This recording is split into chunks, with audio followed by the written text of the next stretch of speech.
A Web Rádio Fraternidade apresenta o programa Palavras para a Alma. Apresentação de Ana Tereza Camasmi. Escreva para o e-mail faleconosco@radiofraternidade.com.br e interaja com a apresentadora Ana Tereza.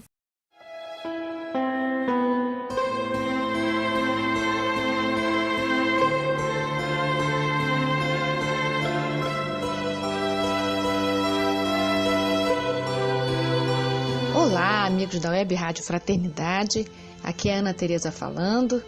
Eu desejo que a nossa conversa possa continuar a lhe ajudar em suas reflexões. Não é novidade para ninguém que a gente tem vivido tempos muito difíceis e o medo tem sido um tema recorrente no nosso cotidiano. Tem sido comum as pessoas afirmarem o quanto estão se sentindo inseguras, com medo do futuro e muito desejosas de buscar caminhos de segurança que beiram o desespero do controle. Mas antes de entrar no tema propriamente dito, que eu escolhi o tema do medo, nós precisamos aqui fazer algumas diferenciações para compreender melhor esse tema. É que é comum nós sentirmos algumas coisas parecidas com medo, mas que não são medo. Identificar exatamente o que nos acontece pode nos ajudar a saber como agir. Então, eu quero diferenciar duas coisas. Medo não é angústia, medo não é ansiedade. Então, vamos ao primeiro, que medo não é angústia. O medo tem uma característica muito importante. O medo tem um foco, ou seja, medo é sempre medo de algo. Podemos sentir medo de errar, medo de sofrer, medo de ser abandonado, medo de fracassar, medo de avião, medo do julgamento dos outros, medo de barata, medo de morrer e até medo do medo. Nos casos em que o medo vai contaminando tanto o nosso espaço existencial que a gente começa a sentir medo do medo chegar. O medo fica parecendo até uma entidade, sabe? Algo que vem, que chega de fora para dentro. Há circunstâncias que nos parecem tão ameaçadoras que sentimos medo de sentir medo. Mas a angústia, não. A angústia, ela é inespecífica. Sentimos algo diferente, mas não sabemos exatamente o que nos incomoda. E por mais que tentemos procurar, não conseguimos encontrar a que a angústia se refere. Podemos até sentir umas sensações corpóreas semelhantes, como, por exemplo, aperto no peito, mas medo e angústia não é a mesma coisa. A angústia, ela traz um sentimento de estranheza. Na angústia, a gente se sente distante de tudo que era familiar para a gente. Uma sensação de solidão também, que a angústia traz. E um estado prolongado de angústia pode até despertar medo, mas numa intensidade maior, que a gente pode chamar até de pânico. A angústia tem uma relação direta com a imprevisibilidade da vida, com a nossa impossibilidade de controlar o fluxo do viver. Então, a angústia ela pode chegar quando você se depara com um acontecimento específico, por exemplo, que lembra a você que por mais controle que você tenha sobre a vida, é impossível prevermos, controlarmos, assegurarmos tudo que nos acontece. Nós estamos mesmo lançados na existência, apesar de estarmos amparados espiritualmente, mas a espiritualidade não tem como impedir, e se impedisse também não teria nenhum crescimento nosso, A espiritualidade não pode nos impedir de passarmos pelas intempéries da vida, faz parte, Nós já estamos aqui na chuva, é para a gente se molhar. Em segundo lugar, medo não é ansiedade. Medo de algo. E a gente pode até entrar no estado de ansiedade, porque ela é um estado de humor que se refere ao futuro, aquilo que ainda não aconteceu. É quando eu já saí do presente totalmente e estou lá na frente.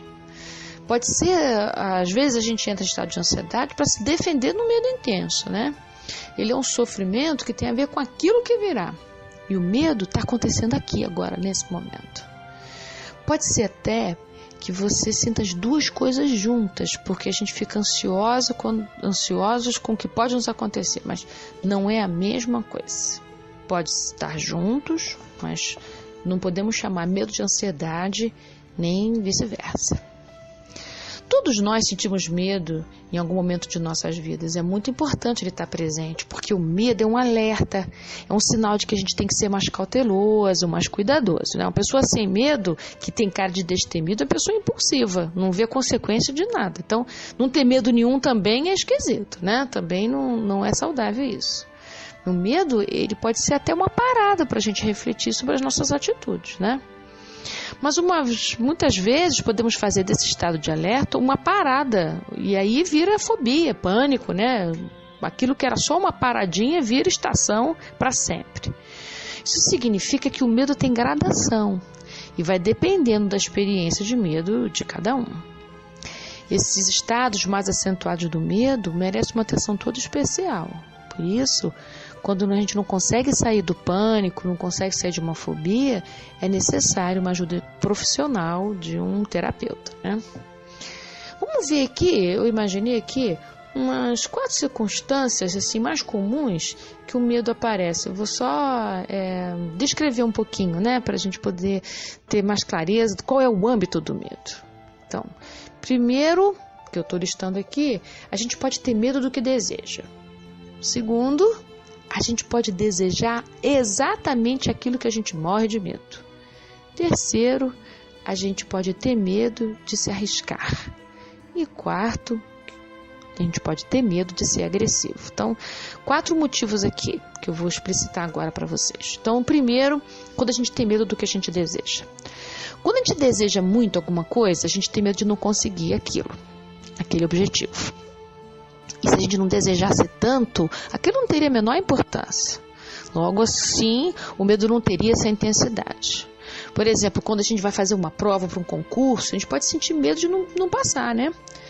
Então, o medo tem o mesmo tamanho do nosso desejo de conseguir.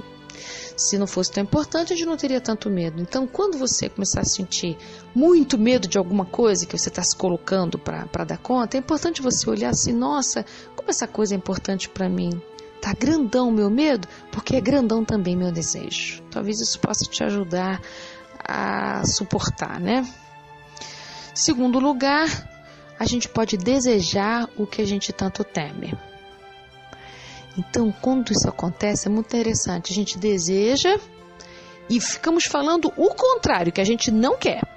Por exemplo, quando a gente tem medo de se relacionar afetivamente, porque tem medo do sofrimento, que a gente já teve em alguma área de nossa vida. Aí ficamos dizendo para os outros assim, é muito melhor ficar sozinho, dá menos problema, a gente não precisa dos outros não, relacionamento atrapalha, enfim. Vamos tomando atitudes para impedir que o amor aconteça na vida da gente, porque a gente não quer o sofrimento, né? E aí o medo de sofrer é tanto que a gente não percebe o quanto a gente desejaria que o amor acontecesse em nossas vidas. A gente sente até um certo equilíbrio, né? Porque o desejo não aparece mesmo. O medo prevalece tanto sobre o nosso desejo que parece até uma decisão. Eu decidi não me relacionar mais, mas na verdade você não decidiu. Foi o medo que tomou conta a ponto de você nem acessar mais o seu sonho, o seu desejo, a sua vontade de se relacionar com alguém. Terceiro lugar, você pode ter medo de se arriscar na vida. Então, manter uma vida toda encolhidinha, curtinha. Temos muito medo do risco, porque preferimos transitar naquilo que é familiar. Não dizem que time que está ganhando não se mexe? Até perder, né? Aí o treinador mexe. Ou seja, alimentamos a ilusão de que controlamos o que é conhecido e não abrimos espaço para o risco, para a aventura. Como se na nossa vida tudo pudesse ser estável, né?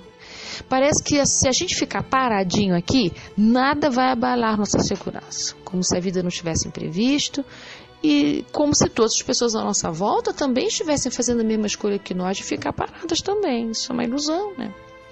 Mantendo o risco fora das nossas atitudes, não vamos percebendo que a nossa vida empobrece. Mantendo-nos no controle, não percebemos o quanto que a nossa vida fica tediosa, com pouquinho fruto. Um bom exemplo disso é o que acontece na parábola dos talentos, como no Evangelho, Mateus relata no capítulo 25, versículo 25, quando diz assim: "E tendo medo, escondi na terra o teu talento." O medo do risco não foi suficiente para que o Senhor tivesse compaixão do servo. Quanto mais nos escondemos, mais enfraquecidos ficamos para enfrentar as adversidades da vida. Porque é muito interessante, gente. Cada vez que você enfrenta uma circunstância, você ganha força para enfrentar a segunda e a terceira e assim vai. Se você nunca se colocar para enfrentar a circunstância, nunca você vai estar suficientemente forte para ela, não é? Então, o medo do risco não foi suficiente para que o Senhor tivesse compaixão do servo, né? A mesma coisa acontece com a gente e o nosso Criador. No livro Estude Viva, Emmanuel afirma o seguinte: ninguém é trazido a viver para ocultar-se, o que nos mostra que o encolhimento não é natural para o homem, porque não corresponde à sua natureza divina. Nada na natureza veio para se encolher. Pelo contrário, os seres vivos, todos eles, nascem para se expandir e o homem, então, muito mais. E por último, quarto, a gente tem medo de ser agressivo, porque a gente confunde agressividade com hostilidade. Parece que a gente pode viver sem ser agressivo. A origem da palavra agressividade diz respeito ao movimento, ir ao encontro. Então, ser agressivo não é a mesma coisa que ser hostil. A gente precisa ir ao encontro de tudo aquilo que a gente se propõe a enfrentar. E muitas vezes a energia que a gente precisa despender é intensa e ninguém pode ir no nosso lugar. O que diferencia é o modo como a gente vai ao encontro das coisas da vida. Não dá para a gente ser tranquilinho o tempo todo. Eu sei que o senso comum aplaude o não enfrentamento, estimula a nossa acomodação e a omissão, né? Fulano é tão passivo, tão tranquilo, tão bonzinho, ruim com ele, pior sem ele e tal. A gente precisa de força para enfrentar o medo. É aí que reside a nossa coragem. Ter coragem é diferente de ser impulsivo.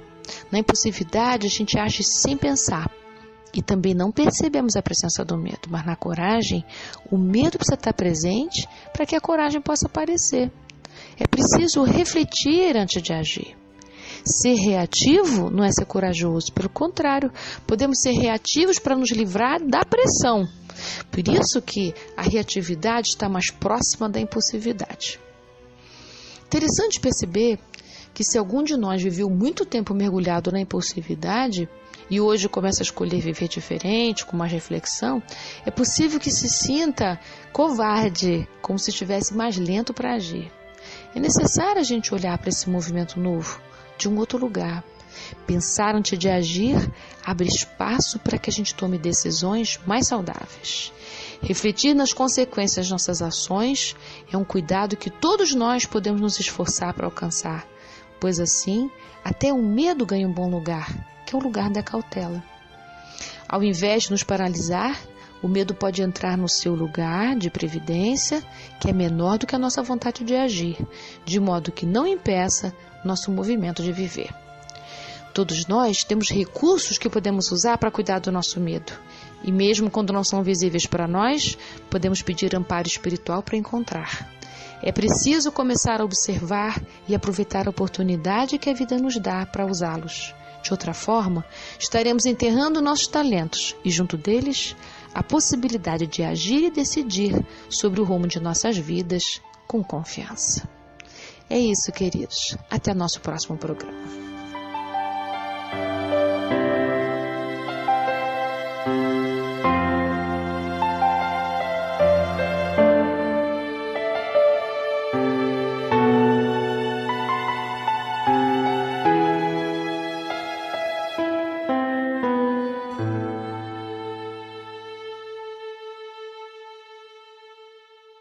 A Web Rádio Fraternidade apresentou o programa Palavras para a Alma. Apresentação de Ana Tereza Camasmi. Escreva para o e-mail faleconosco@radiofraternidade.com.br e interaja com a apresentadora Ana Tereza.